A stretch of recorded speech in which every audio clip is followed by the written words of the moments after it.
الحمد لله نحمده ونستعينه ونستغفره ونؤمن به ونتوكل عليه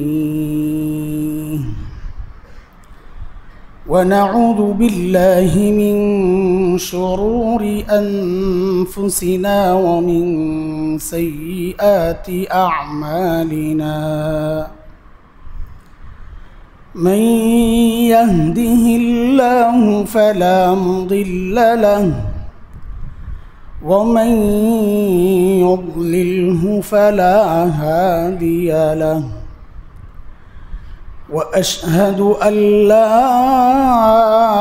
إله إلا الله وحده لا شريك له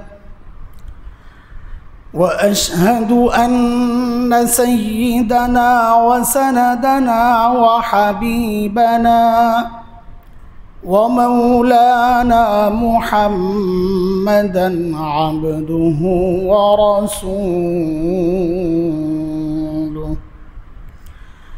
اللهم صل على محمد وعلى آل محمد كما صليت على إبراهيم وعلى آل إبراهيم إنك حميد مجيد اللهم بارك على محمد وعلى آل محمد كما باركت على إبراهيم وعلى آل إبراهيم إنك حميد مجيد أما بعد فأعوذ بالله من الشيطان الرجيم بسم الله الرحمن الرحيم يوم لا ينفع الظالمين معذرتهم ولهم اللعنة ولهم سوء الدار وقال تعالى ما للظالمين من حميم ولا شفيع يطاع وعن جابر رضي الله عنه أنه قال قال رسول الله صلى الله عليه وسلم اتقوا الظلم فإن الظلم ظلمات يوم القيامة أو كما قال عليه الصلاة والسلام صدق الله العلي العظيم وبلغنا رسوله النبي الكريم ونحن على ذلك لمن الشاهدين والشاكرين والحمد لله رب العالمين محترم حاضرین আল্লাহ সুবহানাহু ওয়া তাআলার অশেষ মেহেরবানি যে মালিক লম্বা সময় থেকে যে পাথর বুকে চাপা দিয়ে আমরা বেঁচেছিলাম সেই বিষাক্ত অবস্থা থেকে আমাদেরকে আল্লাহ তাআলা মনে হয় যেন এইমাত্র স্বাধীনতা পেয়েছি এমন এক সময় আল্লাহ তাআলা আমাদেরকে এনেছেন। এটা আল্লাহ তাআলার অনেক বড় নিয়ামত আমাদের জন্য। এই জন্য আল্লাহর শুকরিয়া আদায় করা দরকার। আলহামদুলিল্লাহ। আপনাদের বুকের পাথর কাঠটা কত বড় ছিল আমাদের তো জানা নাই, কিন্তু আমাদের পাথরের ওজন আপনাদেরকে আমরা বুঝাইতে পারবো না। কি পাথর আমরা চাপা দিয়েছিলাম। আমাদের কথাগুলো আপনাদেরকে বলতে হতে পারি নাই, কতজন কত রকম বুঝেন, কিছু কথা এদিক সেদিক হইলে ওটার একটা ব্যাখ্যা দিয়া প্রতিপক্ষ বানাইছেন। কিন্তু আমাদের হালত কারো জানা ছিল না, জানেও না। এই এক ভাই আমাদের রঞ্জু ভাই, আপাদমস্তক ভদ্রলোক, সাদা দাড়িওয়ালা, কাজ একটাই, বাসা থেকে মসজিদে আসেন, বাসার সামনেই মসজিদ, তাও এদিকে আসেন, আমাদেরকে মহাব্বত করেন। আমাদের মামুন ভাই আমাদেরকে মহাব্বত করেন, এটাই অপরাধ। আমাদের সাথে কিসের সম্পর্ক? থ্রেড দিয়া মসজিদ থেকে বিদায় করছে। এক ভাইকে ধরতে আসছে, নামাজ চলতেছে, নামাজের ইকামত হবে, আরেক ভাই ওই কোণা থেকে প্রতিবাদ করছে, তাকে গণধোলাই দিয়ে যা যা করা দরকার পুলিশের কাছে সোপর্দ করা হয়েছে। অপরাধ কি? অপরাধের প্রতিবাদ কেন করলেন? এই সবগুলো কষ্ট আমাদের জন্যে। যখন আমাদেরকে বলে হুজুর মসজিদে এই সমস্যা, সুরাহা চাচ্ছে, তো কি বলবো? এক ভাই খুব কষ্টে ফোন দিয়েছেন, জবাব দিতে পারি না, কি বলবো? যাকে টার্গেট করে তিনি বিচার দিচ্ছেন, সেই তার দ্বারা আমি রাস্তায় লাঞ্ছিত হয়েছি, কাকে বলবো? আমি নিজেই তো অপদস্থ হচ্ছি, প্রতিনিয়ত লাঞ্ছিত হচ্ছি। চোখ বন্ধ করে, দাঁত একদম শক্ত করে আল্লাহর দিকে তাকায়, আল্লাহকে বিশ্বাস ছিল যে ইনশাআল্লাহ ইনশাআল্লাহ এর একটা সুরাহা তো হবেই, বিশ্বাস ছিল। আল্লাহ তাআলা জালেমদেরকে ছাড়েন না, আল্লাহ তাআলা আবারও দেখাইছেন। দেখেন, হযরত আলী কাররামাল্লাহু ওয়াজহার দিকে সম্বন্ধ করা হয় একটা কথার, এটা নিশ্চিত না, বাকি কথাটা খুব দামি। সেটা হচ্ছে, কোনো রাষ্ট্র কুফুর আর শিরকের সাথে টিকতে পারে, কিন্তু কোনো রাষ্ট্র জুলুম সহ টিকতে পারে না। এটা এক প্রমাণিত সত্য। আল্লাহ তাআলা জুলুমকে এতটা অপছন্দ করেন। জুলুম মানুষকে এমন এক পর্যায়ে নিয়ে যায়, তার অনেক ভালো কাজ থাকলেও জুলুম সব কিছুকে চাপা দেয়। আপনারা এক বড় জালিমের কথা জেনেছেন, হয়তো জানেন, শুনেছেন, হাজ্জাজ ইবনে ইউসুফ, নাম শুনেছেন? তার কৃতিত্বের কথা, তার অবদানের কথা কি জানেন? অনেকে জানেন না। সে কোরআনের হাফেজ ছিল, সে আরবিতে অনেক বড় সাহিত্যিক ছিল, আরবি সাহিত্যিক। আপনি যে কোরআন সুন্দর করে পড়তে পারি জের জবর সহ, হাজ্জাজ ইবনে ইউসুফের কাজ। নাইলে গ্রামার শিক্ষা ছাড়া কোরআন কে পড়তে পারতেন? কে পারতেন? আমরাও যারা গ্রামার পড়ছি, যারা খুব এক্সপার্ট, তারা হয়তো জের জবর ছাড়া পড়ে যায় খুব সহজে। কিন্তু আমরাও তো দেখি আমাদের সামনে ছাত্ররা যখন পড়ে, আরবি যে লেখাগুলো পড়ে যখন, তো তাদের অনেক ভুল হয়, অথচ লম্বা সময় গ্রামার পড়েছে। সেখানে কোরআনের আরবি তো আরও কেমন, মানে সমাজে যে ব্যবহার হয় আরবিগুলো এমনটা না, একটু ভিন্ন, পুরাপুরি সাহিত্যে পূর্ণ, হ্যাঁ, উচ্চ সাহিত্য কোরআনের মধ্যে। তাতে ভুল করা ছিল আরও সহজ, মানে আরও যৌক্তিক, ভুল করতই। সেই কাজটা করছে হাজ্জাজ ইবনে ইউসুফ। কিয়ামত পর্যন্ত মানুষকে সুন্দরভাবে কোরআন পড়ার একটা ব্যবস্থা করছে। আব্দুল মালিক ইবনে মারওয়ান যখন খলিফা, তখন তাকে মক্কা, মদিনা, তায়েফ, ইয়ামান এই জায়গাগুলোর দায়িত্ব দেওয়া হয়েছিল। সে কুফা থেকে নিয়ন্ত্রণ করতো এগুলা। এমন কোনো জুলুম নাই সে করে নাই, কিন্তু তার কৃতিত্বের অভাব নাই, তার অবদানের অভাব নাই। তার কালেই প্রায় চীন পর্যন্ত ইসলামী বিশ্ব ছড়ায় গেছে। সিন্ধু, হিন্দুস্তান, মোহাম্মদ বিন কাসেম তার পাঠানো সেনাপতি, এদিক দিয়ে চারোদিক থেকে মোহাম্মদ বিন কাসেমের মতো সেনাপতিরা দেশ জয় করছে, ইসলামের জমিন বিস্তৃত করছে। ওদিক দিয়ে গোড়ায় বসে বসে হাজ্জাজ ইবনে ইউসুফের অবস্থা কি? ইমাম ইবনে কাসির রহমতুল্লাহ আলের একটা ইসলামের পুরা ইতিহাস লেখা আছে, একটা কিতাব, আল বিদায়া ওয়ান নিহায়া নাম। ওতে আছে যে হাজ্জাজ বিন ইউসুফ 1,20,000 মানুষকে হত্যা করছে। দেখেন, তার এত কৃতিত্ব থাকার পরেও সব কৃতিত্ব ম্লান হয়ে গেছে। কেন? একটা অপরাধের কারণে। সেই অপরাধটার নাম হচ্ছে জুলুম। মানুষের অনেক কৃতিত্ব থাকতে পারে, কিন্তু যদি কেউ জুলুম করে তার সব কৃতিত্ব ম্লান হয়ে যায়। হাজ্জাজ ইবনে ইউসুফ বহু সাহাবী হত্যা করেছে, বহু তাবিঈ হত্যা করেছে। হযরত সাঈদ ইবনে জুবাইর রাহিমাহুল্লাহর মতো বুজুর্গ আল্লাহওয়ালা মুহাদ্দিস তাবিঈকে হত্যা করেছে। এরপরই শুরু হয়েছে তার পতন। কারণ কিছু জায়গা আছে ওখানে হাত দিলে সাথে সাথে অ্যাকশন শুরু হয়ে যায়। কিছু জায়গা আছে এবং আল্লাহওয়ালারাও এমন জায়গা, আল্লাহওয়ালাদের গায়ে হাত দিয়া দুনিয়ার কেউ কোনোদিন বাঁচতে পারে না। সেটা ফেরাউন হোক, নমরুদ হোক, আর কারুন হোক, আর এই হাজ্জাজ বিন ইউসুফ হোক। সাঈদ ইবনে জুবাইরকে যখন সে হত্যা করে, আল্লাহ তাআলা তার হৃদয়ের মধ্যে একটা আগুন জ্বালায়া দেয়। সে শুইতে পারে না, ঘুমাইলেই খালি দেখে সাঈদ ইবনে জুবাইরকে আয়সা হাত ধরে বলতেছে, এই আমারে কেন হত্যা করছো, আমার অপরাধটা কি? তোলাফায়া ওঠে, সে ঘুমাইতে পারতো না। হযরত হাসান বসরি রাহিমাহুল্লাহকে ডাকছে, আমার এই অবস্থা, আমি কি করব? হযরত হাসান বসরি জবাব দিছেন, মা নাহাইতুকা আন তাতাআররাজা, তোমাকে আমি কি বলি নাই যে আল্লাহওয়ালাদের পেছনে পড়ো না?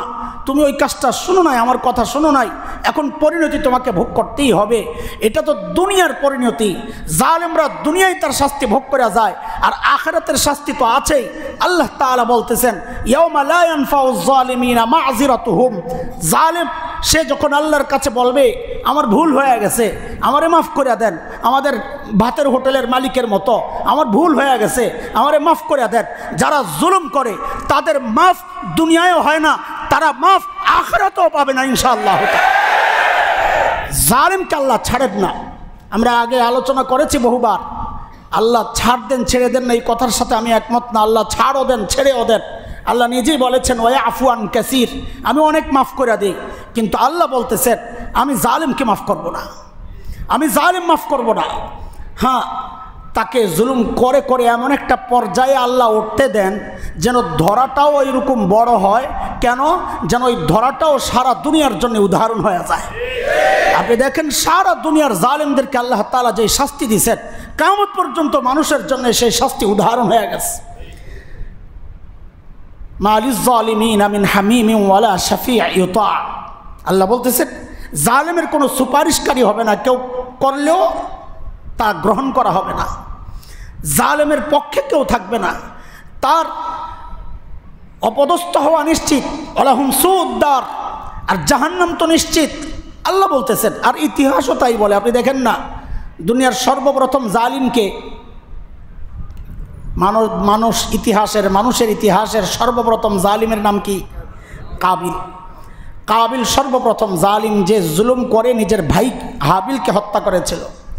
আল্লাহ তাআলা ওই জুলুমের শাস্তি তাকে দুনিয়াতেই দিয়েছেন। তার হৃদয়ে আগুন জ্বলা শুরু হয়েছে। প্রথমেই তো সমস্যায় পড়ছে, লাশ কি করবে? বুঝছো? কারণ এর আগে তো কেউ মারা যায় না, এই লাশ দাফনের সিস্টেম জানে না, বসে বসে চিন্তা করতেছে। আল্লাহ তাআলা হযরতে আদম আলাইহিস সালাম তখন ছিলেন, তিনি সর্বপ্রথম মানুষ, যেমন সর্বপ্রথম নবীও। হ্যাঁ, হযরত আদম নবী ছিলেন। তো সব যুগের নবীরা ওই যুগের শ্রেষ্ঠ শিক্ষক, এটা মাথায় রেখেন।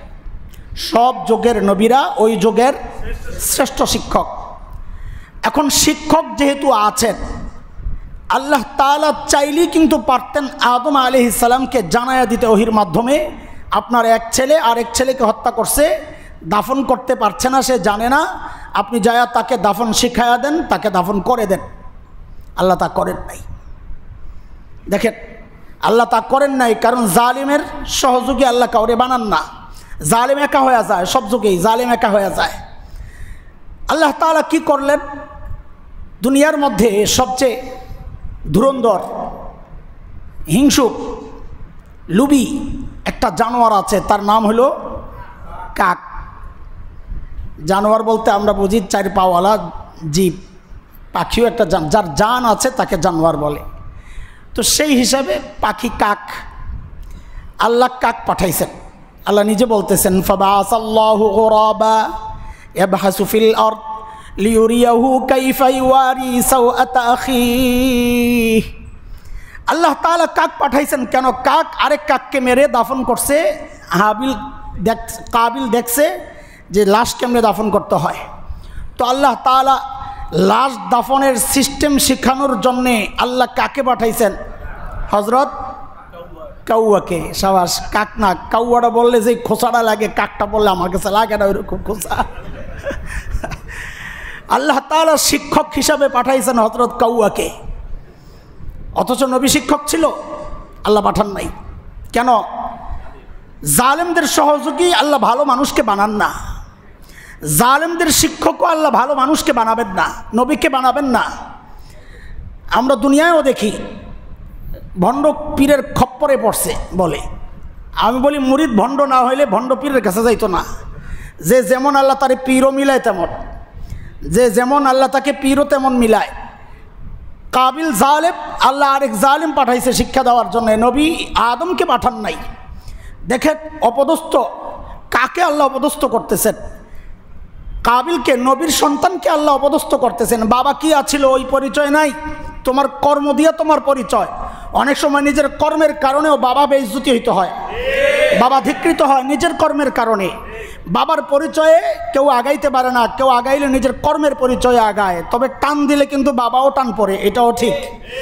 হ্যাঁ, তো কাবিলের জন্য আল্লাহ যখন কাউয়া পাঠাইছেন শিক্ষক হিসাবে, কাককে পাইয়া কাবিলের বড় আফসোস, এটা একটা কাম হইল। তো কাবিল কি বলে?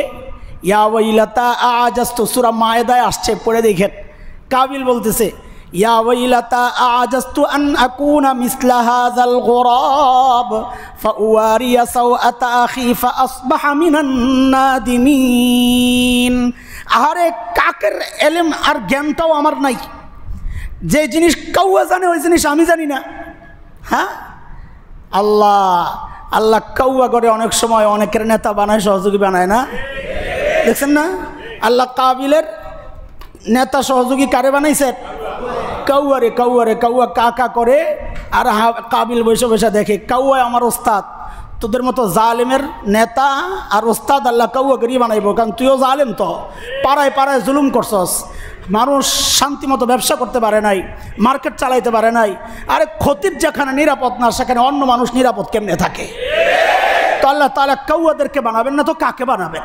আল্লাহ কাবিলের উস্তাদও বানাইছেন কারে? কাউয়াকে। মিললে কেমনে দেখেন, আল্লাহ আগের থেকে মিলাইয়া রাখছে।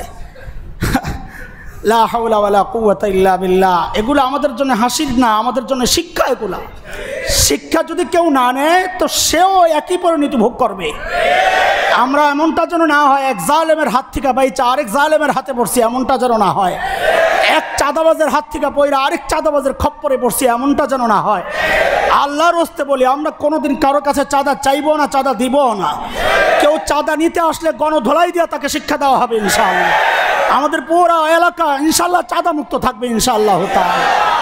সেই ইতিহাস আমরা ভুলে যেতে চাই, সেই চাঁদা সন্ত্রাসের ইতিহাস আমরা ভুলে যেতে চাই, সেই নৈরাজ্য সহিংসতার ইতিহাস আমরা ভুলে যেতে চাই।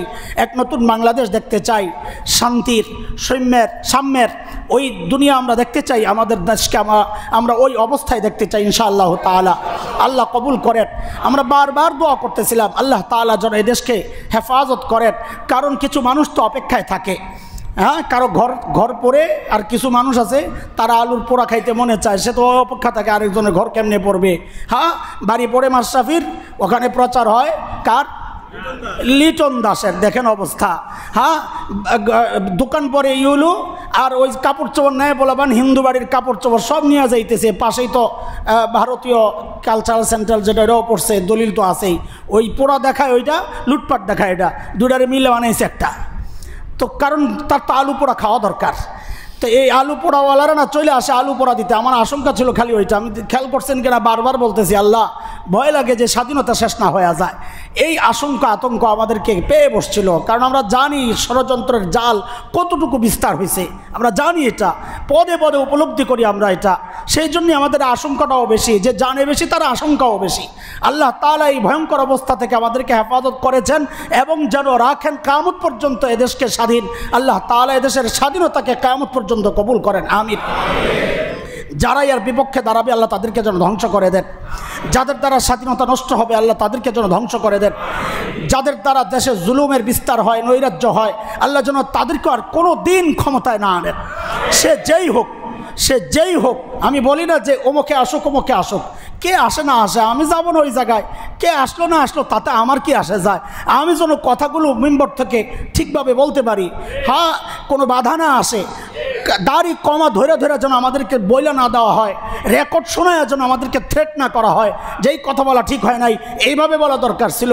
আরে ভাই কোনভাবে বলা দরকার ছিল, এটা শেখার জন্যই তো মাদ্রাসায় 15 বছর পড়লাম, 30 বছর পড়াই, তো ওইটা শিখছে এতদিন কোরআন কেমনে বলতে হবে, হাদিস কেমনে বলতে হবে, তোমাদের মতো চাঁদাবাজদের কাছে শিখতে হবে না, দিন কেমনে শেখাইতে হবে।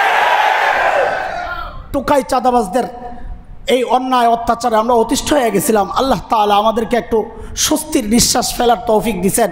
আবারও বলি আলহামদুলিল্লাহ। শুকরিয়া রোজা রাখবেন সবাই ইনশাআল্লাহ তাআলা। আমি আমাদের মাদ্রাসার ছাত্রদেরকে বলেছি বাড়িঘর জ্বালানোর দরকার নাই, ওই হামলা ধ্বংসের এতে আমাদের শরীক হওয়ার দরকার নাই, লুটপাটের দিকে আমাদের যাওয়ার দরকার নাই। আমরা আমাদের যে সিস্টেম আছে, জয় আসলে তাসবিহ পড়ো, আল্লাহর প্রশংসা করো, ইস্তিগফার পড়ো। হযরত মূসা আলাইহিস সালামকে আল্লাহ ফেরাউনের জুলুমের হাত থেকে বাঁচাইছেন, তো হযরত মূসা আলাইহিস সালামের এই বাঁচানোর জন্যে শুকরিয়ায় ইহুদিরা রোজা রাখছেন, নবী আলাইহিস সালামও স্বীকৃতি দিচ্ছেন, নিজেরাও রোজা রাখছেন। আমরাও রোজা রাখবো, যদি কেউ না রেখে থাকে শুকরিয়া রোজা রাখবো একটা ইনশাআল্লাহ তাআলা। কেন? শুকরিয়া আদায় করলে আল্লাহ নিয়ামত ছিনাইয়া নেবেন না, শুকরিয়া আদায় করলে আল্লাহ তাআলা নিয়ামত ছিনাইয়া নেবেন না, নিয়ামত বাড়াইয়া দিবেন। লাইন শাকারতুম লাযীদান্নাকুম, নিয়ামতের শুকরিয়া আদায় করলে আল্লাহ নিয়ামত বাড়াইয়া দেয়, নিয়ামত শুকরিয়া আদায় না করলে আল্লাহ নিয়ামতকে ছিনাইয়া নেয়, আযাব দিয়ে দেয়। আল্লাহ তাআলা আমাদেরকে এই নিয়ামতের কদর করার তৌফিক দান করেন, আমিন। বলতেছিলাম জালেমদের পরিণতির কথা। ফেরাউন এক বড় জালিম ছিল, নাম তো জানি আমরা না, ফেরাউন জালেমের জুলুমের উপমা। ফেরাউন হচ্ছে জুলুমের উপমা।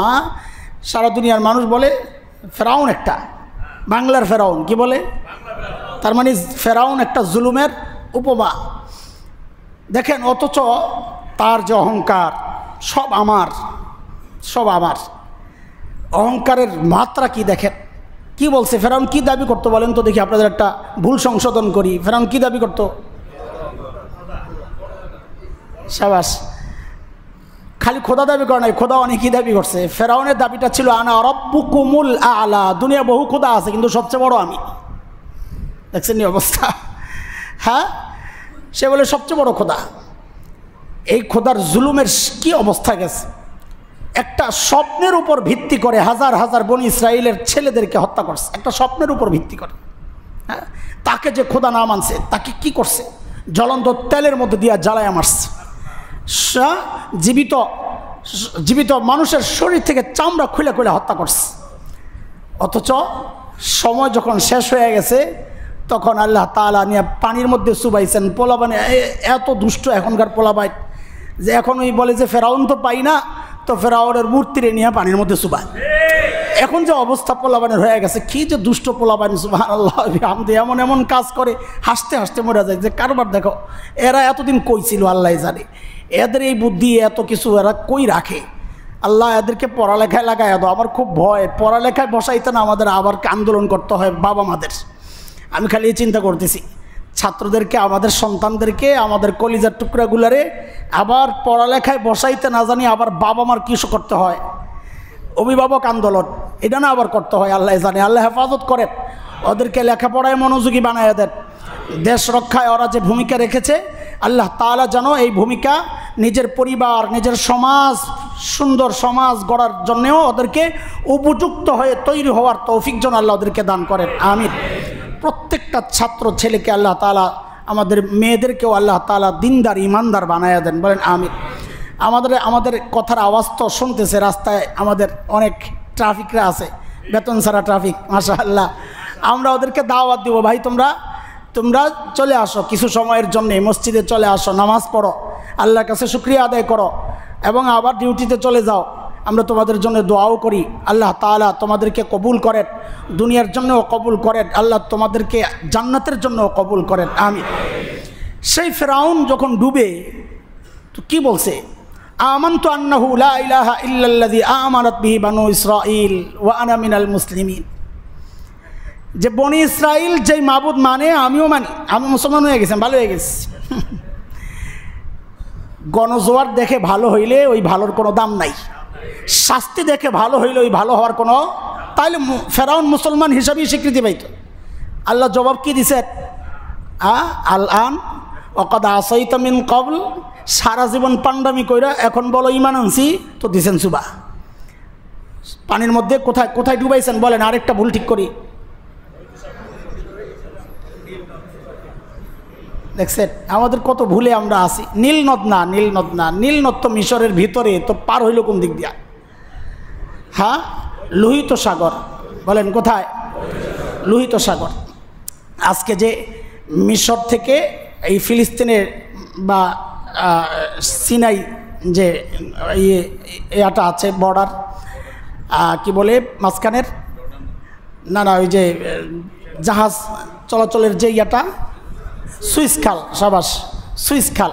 এই সুইস খাল যেখানে শেষ হয়ে মূল সাগরের অংশ যেখানে শুরু হয়েছে, ফেরাউনের ডুবার জায়গাটা, রাস্তাটা এটাই ছিল। আকাবা বলে ওই পাশের অংশকে, আকাবা বলে। ওখানে এই রাস্তাটাই ছিল ফেরাউনের ডুবার। নীলনদ না, নীলনদ না, সুইস খালের পার হইয়া সাগরের যেই অংশটা, এটা ছিল ফেরাউনের ডুবার স্থল। এদিক দিয়েই পার হয়েছেন হজরত মুসা আলাইহিস সালাতু ওয়াস সালাম তার সঙ্গীদের সহ। তো হজরতে মুসা এবং বনি ইসরাইল জুলুমের শিকার হয়েছিলেন কিনা? হয়েছে, কিন্তু সেটা চিরস্থায়ী ছিল না, আল্লাহ মুক্তি দিয়েছেন।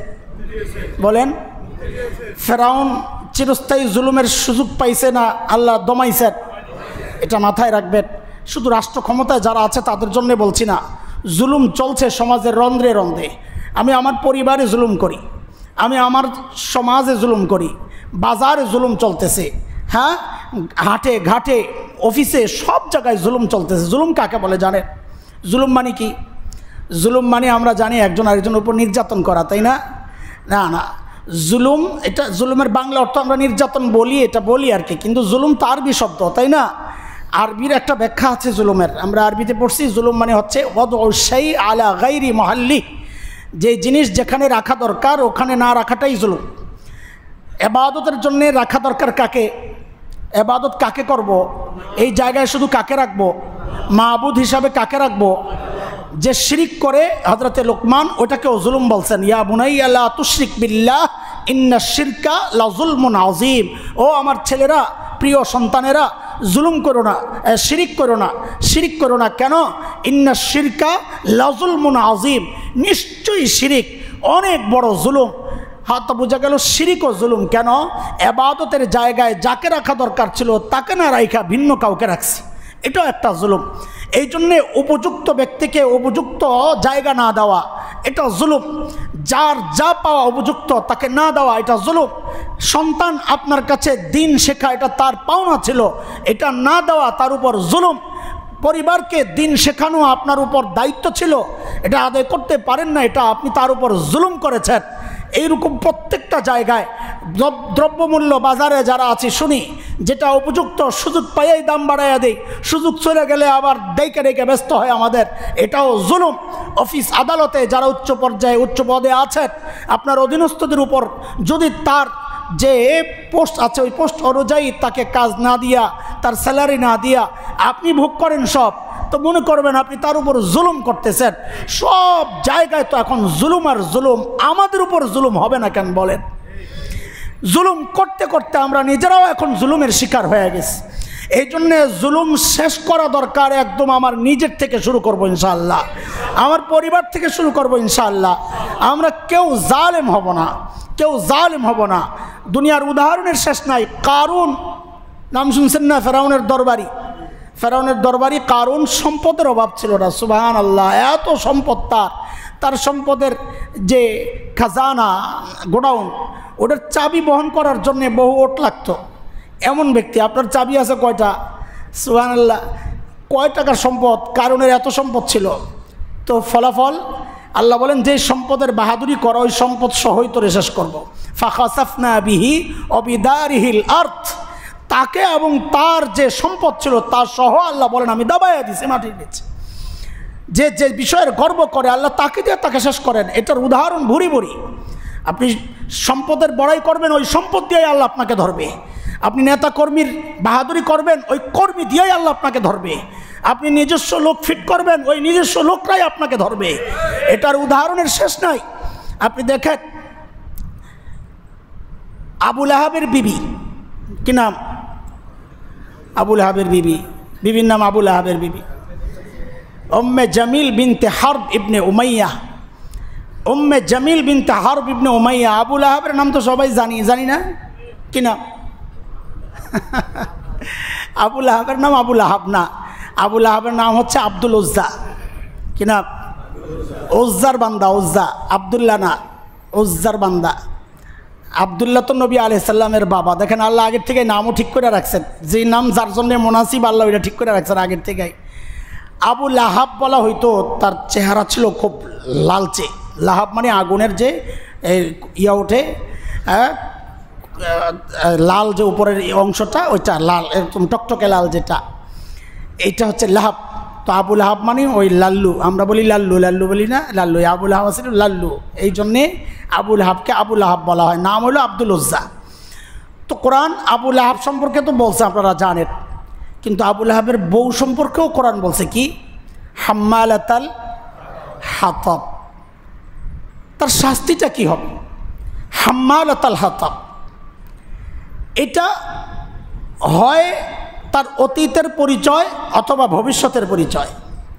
হাতাব মানে শুকনো লাকড়ি, হাম্মালা কুলি, আরবিতে কুলিদেরকে বলে হাম্মালা। আমাদের কুলি আছে না মাল টানে, ওদেরকে আরবিতে বলে হাম্মালা, হাম্মাল। তো হাম্মালাতাল হাতাব, শুকনো লাকড়ি বহনকারিনী। আবু লাহাবের বউ সম্পর্কে আল্লাহ বলতেছেন তাকেও ধরব। এখন তার পরিচয় আর ছিল না, আল্লাহ তাআলা এটা দিলেন যে শুকনো লাকড়ি বহনকারিনী। এটা কি? এটা তার অতীত পরিচয়ও হইতে পারে, ভবিষ্যৎ পরিচয়ও হইতে পারে। অতীত পরিচয় যদি হয় তাইলে সে একটা কাজ করতো, নবী আলাইহিস সালাম যেন মসজিদে না আসতে পারে, নানান জায়গায় কাঁটা বিছায়া রাখতো। আমরা তো বুড়ির কিচ্ছা শুনি, বানানো অনেক গল্প শুনি, কিন্তু এই কাজ করতো আবু লাহাবের বউ। নানান জায়গায় বাধা সৃষ্টি করে রাখতো যেন কেউ ঠিকমতো দিন পালন করতে না পারে, মসজিদে আসতে না পারে, বাধা সৃষ্টি করে রাখতো। এটা হচ্ছে তার অতীত পরিচয়। আর ভবিষ্যৎ পরিচয় হলে কোনো মুফাসসির এটাও বলেছেন যে ওই যে আবু লাহাবকে যে আগুনে জ্বালানো হবে সেও জ্বলবে, কিন্তু আবু লাহাবের আগুনের ইন্ধন, জাহান্নামে আগুনের ইন্ধন কি হবে? পাথর আর মানুষ, যারা পাথরের পূজা করছে তারা, এবং যেই পাথরের পূজা করছে ওগুলা। সূরা আম্বিয়ার মধ্যে আসছে, আল্লাহ বলেছেন ইন্নাকুম ওয়া মা তা'বুদুনা মিন দুনিল্লাহ হাসাবু জাহান্নাম, তোমরা এবং তোমরা যার পূজা করো এগুলো হবে জাহান্নামের ইন্ধন, জাহান্নামের আগুন প্রজ্বলন করা হবে এগুলা দিয়া। তো আবু লাহাবের বউয়ের একটা ডিউটি এটা, সে আবু লাহাবকে জ্বালানোর জন্যে মাথায় করে করে ওই জ্বালানি আনবে আবু লাহাবকে জ্বালানোর জন্যে। আল্লাহ দেখাইয়া দিচ্ছেন যে দুনিয়ায় তুমি যাকে সহযোগী হিসাবে পাইছ, আমি তাকে তোমার শাস্তির কারণ বানাবো। এর উদাহরণের শেষ নাই। আপনি নবী আলাইহিস সালাতু ওয়াস সালামকে ধরে নেওয়ার জন্যে পারস্য সম্রাট তখন খসরু পারভেজ, সে পাঠাইছে। ইয়ামানের গভর্নর ছিল তখন বাজান, ইয়ামান ছিল তখন পারস্যের আন্ডারে। তো বাজানকে খবর পাঠাইছে যে মদিনা থেকে মুহাম্মদকে অ্যারেস্ট করে পাঠাইয়া দাও আমার কাছে, সাল্লাল্লাহু আলাইহি ওয়াসাল্লাম। দেখেন অবস্থা।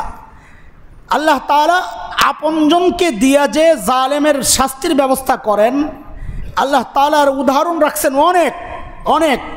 তো কি করছেন আল্লাহ তাআলা দেখেন, বাজান দুইজনকে পাঠাইছে মদিনায়, মুহাম্মদকে ধরে নিয়ে আসো। বলেন দেখি, মদিনায় মুসলমানদের রাজ্য তখন, হ্যাঁ, নবীকে ওখান থেকে আনতে পাঠাইছে, ধরে নিয়ে আসছে। তারা মদিনায় আসছে, এসে দেখে নবী আলাইহিস সালামকে দেখছে। নবী আলাইহিস সালামকে আল্লাহ তাআলা একটা মুআজিজা, অলৌকিকতা দিয়েছিলেন, একটা সাহায্য করছেন আল্লাহ তাআলা। 6টা স্পেশাল বিষয় দিয়ে আল্লাহ নবীকে সাহায্য করছেন। নবী বলেছেন নুসিরতু বিসিত, এর মধ্যে একটা হচ্ছে নবী বলেন নুসিরতু বির-রুব, আল্লাহ আমাকে রব দিয়ে সাহায্য করেছেন। রব মানে কাউকে দেখলে ভয় লাগা। এই ভয় তো মানুষ কুকুরকেও পায়, জীবজন্তুকেও পায়, সন্ত্রাসীকেও পায়। রব ওই ভয়কে বলে না, ওইটাকে আমরা আরবিতে বলি খৌফ, নজর, এগুলো রব বলে ওই ভয়কে। একটা হচ্ছে তার দ্বারা আমি ক্ষতিগ্রস্ত হব, এটা হচ্ছে খৌফ। আরেকটা হচ্ছে আমি যদি তার ক্ষতি করি আমি বিপদে পড়ব, এটাকে আরবিতে বলে রব। নবী আলাইহিস সালাম কারো আতঙ্কের কারণ ছিলেন না, সমীহ করার মতো ব্যক্তিত্ব ছিলেন, এটা হচ্ছে রব। নবীকে দেখলে ওই আশঙ্কা কাজ করতো, এই লোকের ক্ষতি করলে আমি বিপদে পড়ে যাব। আল্লাহ তাআলা এই জিনিসটা নবী আলাইহিস সালামকে দান করছেন। বহু দূর থেকে কাফেরের হৃদয়ের মধ্যে ওই ভয়টা কাজ করত। তো ওই দুইজন যখন আসছে, ইতিহাসের কিতাবে আসছে, আয়েশা নবী আলাইহিস সালামকে যখন বলতেছেন, তো কাঁপতেছেন আর বলতেছেন আপনাকে ধইরা নিতে পাঠাইছে। নবী আলাইহিস সালাম হেসে দিয়েছেন, এই বুঝি পুলিশের অবস্থা, পুলিশ যদি কাঁপে তো আমার ধরবে কেমনে? তো নবী আলাইহিস সালাম বলছেন ঠিক আছে, কালকে নিও।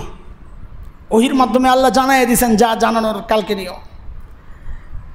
কালকে যখন আসছে তো নবী আলাইহিস সালাম বলেন আমাকে ধরার যে সিদ্ধান্ত এটা চেঞ্জ হয়ে গেছে, তোমরা চলে যাও। ওই বেচারারা তো এমনি চাইতেছে কোনো রকম বাঁচার জন্য, এই খবর পায় জি জি জি ঠিক আছে আমরা চলে যাই। যা বাজানের কাছে খবর পৌঁছাইছে যে মোহাম্মদ তো বলছে সিদ্ধান্ত পরিবর্তন হয়ে গেছে, আমাদেরকে ফেরত পাঠাইছে। তো বাজানও জানে নবী আলাইহিস সালামের অবস্থা, এই লোক তো মিথ্যা বলার মানুষ না, মিথ্যা তো বলেন না, ইতিহাস নাই তার, নবুয়তের আগেও না পরের তো প্রশ্নই আসে না, তিনি তো সাদিক সদুক আল আমিন, তিনি তো এই স্বীকৃতি পেয়েছেন তার শত্রুদের কাছ থেকে। হ্যাঁ, তো বাজান তো অবাক হয়ে গেছে কি যে আমি তো জানলাম না, ওখানে খবর পৌঁছলো, আচ্ছা অপেক্ষা করো, এরা মিথ্যা হইতে পারে না। এই কথার মধ্যেই দেখতেছে দূর থেকে ধুলা উঠতেছে, মানে বোঝা যাচ্ছে পারস্যর দিক থেকে কেউ আসছে। ঠিকই পারস্য থেকে খবর আসছে যে খসরু পারভেজের সমস্ত সিদ্ধান্ত চেঞ্জ হয়ে গেছে। কেন? তার ছেলে শেরওয়া সে বাবাকে হত্যা করছে, বাবাকে হত্যা করছে। বাবার সন্তানের সাথে এক নারী কেন্দ্রিক বাবার সন্তানের লড়াই, এই লড়াইয়ে ছেলে জিতে গেছে, বাবাকে হত্যা করে বাবার ক্ষমতায় এসে বসে সিদ্ধান্ত নিছে যে বাবার সমস্ত সিদ্ধান্তকে বাতিল করা হইল। দেখেন আল্লাহ তাআলা নিজের সন্তানকে দিয়ে নবীর সাথে বেয়াদবি করা ব্যক্তিকে, জালিমকে আল্লাহ শায়েস্তা করছেন। দুনিয়ার ইতিহাস ভরে ভরে এটা, অভাব নাই। আপনি আজকে যাকে আপনার শক্তি মনে করছেন সেটা আপনার অর্থ হোক আর পেশি হোক, আল্লাহর কসম খায়া বলি ওই অর্থই আপনার গলার ফাঁসির কারণ হবে। ওই পেশি শক্তি আপনাকে ধরে নিয়ে যাবে, আপনাকে কোনো রকম খাওয়ার সুযোগও দেবে না, কোনো রকম গাঁটটি ধরায় বিদায় করবে।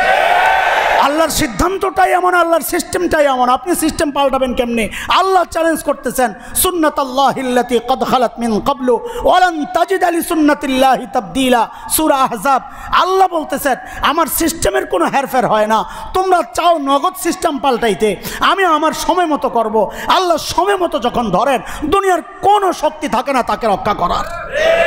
সে স্বামীর পরিচয় দেখ আর একান্ত আনুগত্যের পরিচয় দেখ, যেই পরিচয় দিয়েই থাকুক না, কিন্তু বিপদ আসলে বাঁচানোর জন্য আর থাকে না, তখন খালি পার করার চিন্তা করে, তাড়াতাড়ি বাইরন, বিপদ কোন দিক দিয়ে না আবার আমাদের উপর চলে আসে। এগুলো আমাদের জন্য শিক্ষা দোস্ত। আমাদের এখন সবার মধ্যে একটা আনন্দের সাথে সাথে একটা ক্ষোভও কাজ করতেছে। আমরা তো মানুষ, ঠিক না? রক্ত মাংসের মানুষ, তো মানুষের যে গুণ আমাদের মধ্যে থাকবে এটা তো স্বাভাবিক, কিন্তু একটু নিয়ন্ত্রিত হওয়া, একটু নিয়ন্ত্রণ করা, জিনিসপত্র জ্বালায়া দেওয়ার মধ্যে কোনো ভালো কিছু নাই। আমরা যদি এগুলা রাষ্ট্রের সম্পদ হিসাবে আমরা বলবো, আমরা নতুন যারা আসছেন অন্তর্বর্তীকালীন সরকারে বা পরবর্তীতে যদি যারা আসবেন, সবার কাছে আমাদের মেসেজ থাকবে এটা, যারা রাষ্ট্রের সম্পদ কুক্ষিগত করেছে, ব্যাংক ডাকাতি করেছে, ব্যাংকগুলো খালি করেছে, মানুষের রক্ত চষছে যারা, তাদের সমস্ত সম্পদ বাজেয়াপ্ত করে রাষ্ট্রের সম্পদ হিসাবে ওগুলোকে ধরে নেওয়া হোক। এটাই আমাদের দাবি। নষ্ট করার দরকার নাই, এগুলো রাষ্ট্রীয় সম্পদ, এগুলো আমাদের সম্পদ, নষ্ট করার দরকার নাই। আমাদের সম্পদ মনে করে আবার নিজেরা খাইলেন না, আমাদের সবার সম্পদ, আপনি একা কেন খাবেন? এগুলো রাষ্ট্রের সম্পদ। হ্যাঁ, জালেমদের ছাড় নাই, আমরা তাদের শাস্তি দেওয়ার দায়িত্ব আমরা নিজে নিব না, কাউরে পাইলে আমরা আইনের হাতে তাদেরকে তুলে দিব। এখানে উদারতার সুযোগ নাই, আবার আমাদেরকে এত উদার হওয়ার নসিহত করার দরকার নাই। কিছু জায়গা আছে এখানে মিনমিন চলে না। এটা নবী আলাইহিস সালামের চেয়ে উদার দুনিয়ায় কে ছিলেন বলেন?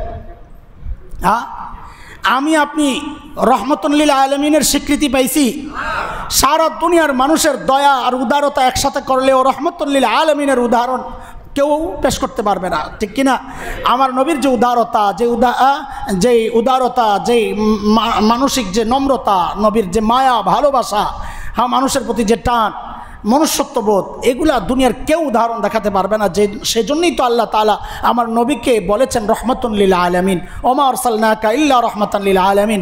আমার নবীকে আল্লাহ বলেছেন রউফুন রহিম, আপনার দিল বড় নরম, আমার নবীকেই তো আল্লাহ বলেছেন। সেই নরম নবী যখন মক্কা বিজয়ের সময় ঢুকেন, আপনাদেরকে ইতিহাস আমি শোনাইছি আগে, মক্কা বিজয়ের সময় যখন ঢুকেন, মাথা নিচু, বিজয়ী আমাদের আমাদের আমাদের বিজয় তো হয় লাফায়া লাফায়া। আমার নবী যখন মক্কায় ঢুকছেন মাথা কি ছিল বলেন? শুকরিয়ায় নিচু হয়েছে। এটা কিসের? শত্রুর সামনে নিচু না, যিনি জয় দিয়েছেন সেই আল্লাহর সামনে নিচু। চোখ থেকে পানি ঝরতেছিল আর আল্লাহর দেওয়া ওয়াদার কথাগুলো পড়তেছিলেন। ইন্না ফাতাহনা লাকা ফাতহাম মুবিনা, নবী স্পষ্ট বিজয় আপনাকে দান করব, আমি দিব। আল্লাহ তাআলার ওই বাণীগুলো, আল্লাহর ওই ওয়াদাগুলো, ওই সুসংবাদগুলো নবী তিলাওয়াত করতেছিলেন আর মক্কায় ঢুকতেছিলেন। ঢুকে উদারতার কি পরিচয় দিছেন যারা মক্কা থেকে বের করে দিছেন। নবীর কষ্ট এটা। আরে মক্কা ছাড়া সাধারণ ইমানদারদের জন্যও তো কষ্ট, সেখানে জন্মভূমি ছেড়ে যাওয়া এটা বড় কষ্টের। আমার সন্তানরা এই কিছুদিন আগে বলতেছে, আব্বু আর ভাল লাগে না।